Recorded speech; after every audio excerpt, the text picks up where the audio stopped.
ngir seetal seeni loxo jëfandiku leen gel main Valda Afrique moo leen di may Sud Nutrition.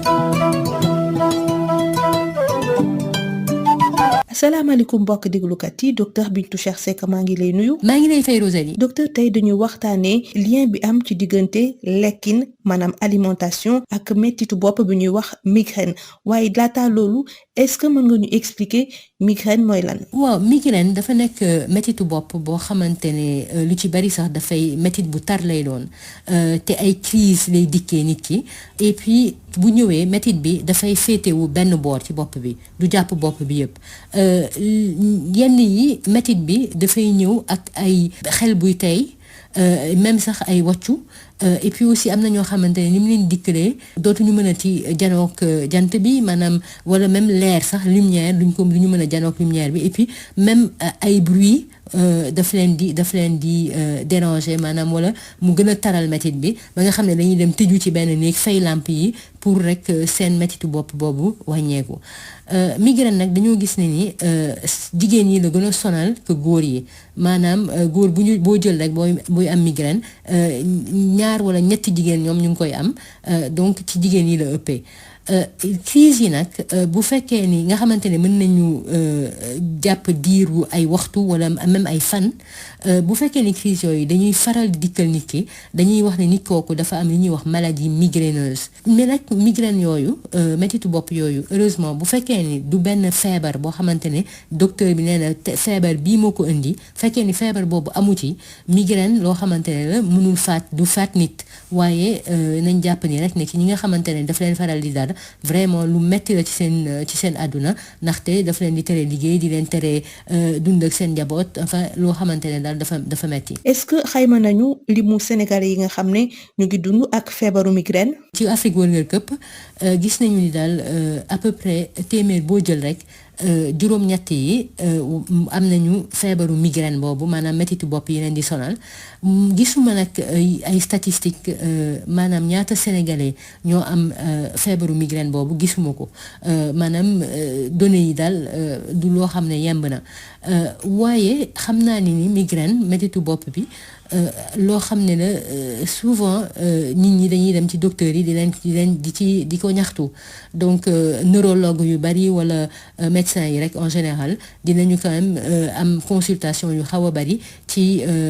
yoo xamante ne nit ñi migraine moo tax ñu ñëw bu boobaa docteurs yi li ñu mën a joxe rek mooy ay calmants ay garab yoo xamante ne dinañ tax métit bi wàññeeku waaye daal xam nañu ni ba léegi amaguñu garab boo xamante ne mën na dindi migraine ci nit. kon daal amul benn traitement curatif maanaam loo xam ne moom mooy faj migraine waaye dafa mel ni dafa am lien bu nekk ci diggante suñu alimentation ak ni ñu crise yi di dikkee. waaw li indi migraine xamaguñ ci lu bari noonu am na yuñ ci xam mais am na lu bari luñ ci xamul waaye nag am na ay données ay gëstu scientifique yoo xamante ne wane nañu ni lekk boo xëy na am na lu mu ci solo bu mu ci am li nit ñi di lekk seen façon yi seen lekkin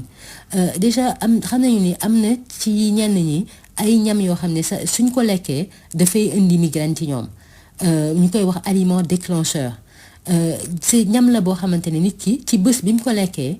ci la koy indil migraine au moins 50% du temps maanaam su ko lekkee benn yoon ñaareelu yoon bi il faut que mu indil ko migraine au moins ñaareelu yoon bi il faut que mu indil ko migraine bu boobaa ñu ne lii ñam la aliment déclencheur la maanaam ñam la boo xamante ne dafay indi mettitu bopp boobu ci nit ki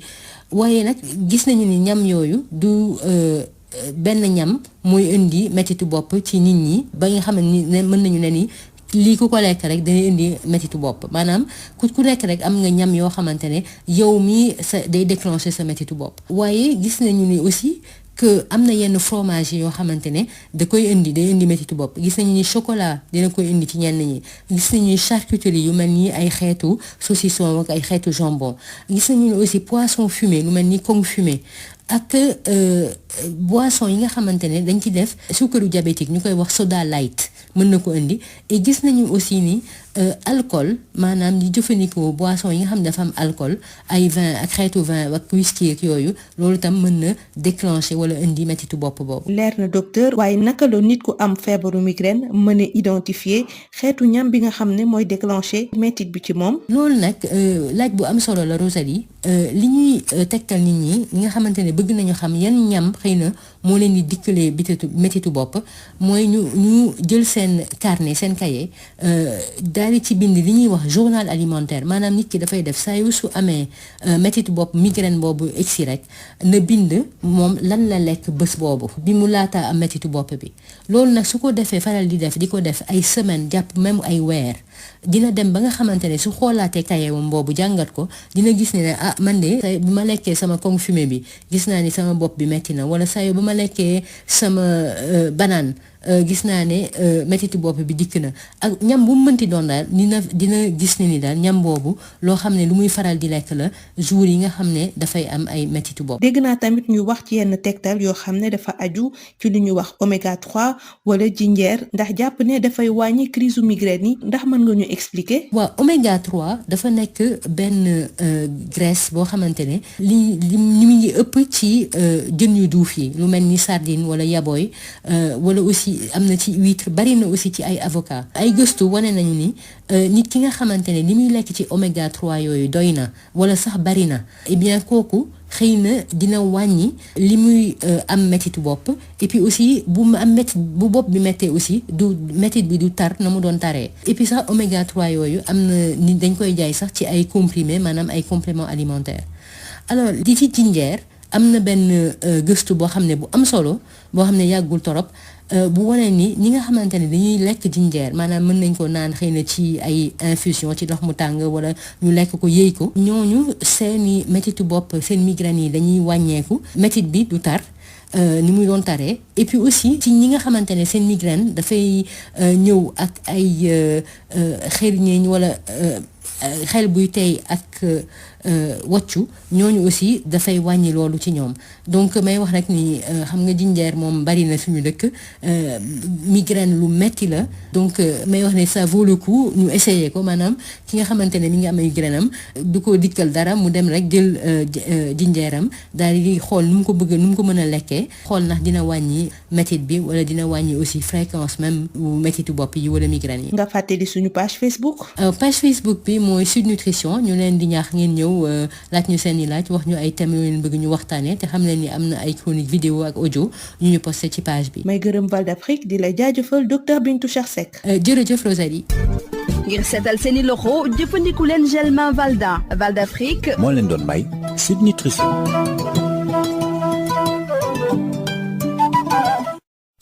Le gel main Valda, efficace sur 99% des microbes. Val d'Afrique vous offre Sud Nutrition. Bonjour chers auditeurs, docteur Bintou Cheikh Seck, bonjour. Bonjour Rosalie. Docteur, aujourd'hui nous parlons du lien entre l'alimentation et la survenue des migraines. Mais d'abord, expliquez-nous ce qu'est la migraine. Eh bien, la migraine, c'est un mal de tête qui est souvent très fort, qui survient par crise, qui affecte en général une seule partie de la tête. Parfois, elle est accompagnée par des nausées et ou une hypersensibilité à la lumière et au bruit. Les migraines, il se trouve qu'elles sont 2 à 3 fois plus fréquentes chez les femmes que chez les hommes. Et lorsque les crises qui peuvent durer quelques heures, voire même quelques jours, sont répétitives, on parle même de maladie migraineuse. Alors, heureusement, les migraines, si elles ne sont pas secondaires à une maladie, ne sont pas fatales, elles ne tuent pas, mais elles affectent énormément la qualité de vie. Est-ce qu'on a une idée du nombre de Sénégalais qui souffrent de migraine? Alors, on estime qu'environ 8% de la population africaine souffre de migraine. Malheureusement, je n'ai pas trouvé de statistiques pour le Sénégal, mais je sais que la migraine est un motif relativement fréquent de consultation auprès des médecins, notamment des neurologues, qui peuvent à ce moment-là prescrire des calmants, mais il n'existe pas à ce jour de traitement curatif à long terme. Alors, pas de traitement curatif, mais il semble qu'il y a un lien entre l'alimentation et les crises de migraine. Alors, les causes de la survenue des migraines sont encore très mal connues, ou mal connues en tout cas, mais il y a effectivement des données qui indiquent que l'alimentation pourrait avoir un impact. D'abord, il y a la notion d'aliment déclencheur. Et ce sont des aliments qui varient selon les personnes. Un aliment déclencheur, c'est un aliment qui, quand il est consommé, déclenche une migraine le jour même, au moins une fois sur 2 expositions. C'est-à-dire qu'au moins une fois sur 2, 50% du temps, lorsqu'on consomme l'aliment le jour même, on a une migraine. Donc les aliments qui ont été rapportés comme déclencheurs sont certains fromages, le chocolat, la charcuterie comme le jambon, le poisson fumé,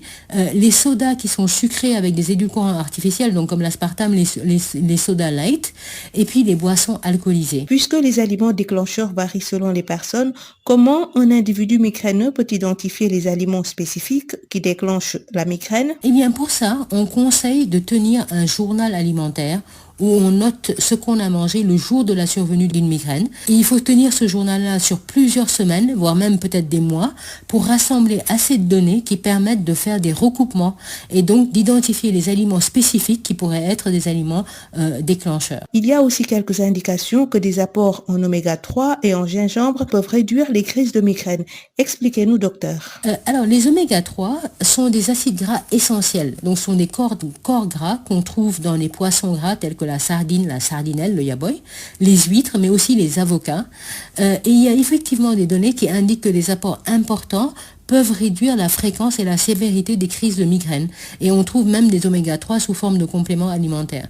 Alors, en ce qui concerne le gingembre, une étude récente qui est très prometteuse d'ailleurs a démontré que la prise de gingembre peut réduire l'intensité de la migraine et des nausées et vomissements qui peuvent l'accompagner. Donc franchement, si on est migraineux, je conseille d'essayer, ça vaut le coup, puisque on trouve du gingembre très facilement au Sénégal, et d'essayer puisque les crises de migraine sont quand même extrêmement désagréables. Vous nous rappelez la page Facebook? Alors la page Facebook, c'est Sud Nutrition. Nous vous invitons à venir nous poser vos questions, nous suggérer des thèmes, et puis sachez qu'il y a des chroniques audio et vidéo qui sont postées sur la page. Merci à Val d'Afrique et à vous, Dr Bintou Chersek. Je vous remercie, Rosalie. Le gel main Valda, efficace sur 99% des microbes. Val d'Afrique vous a offert Sud Nutrition.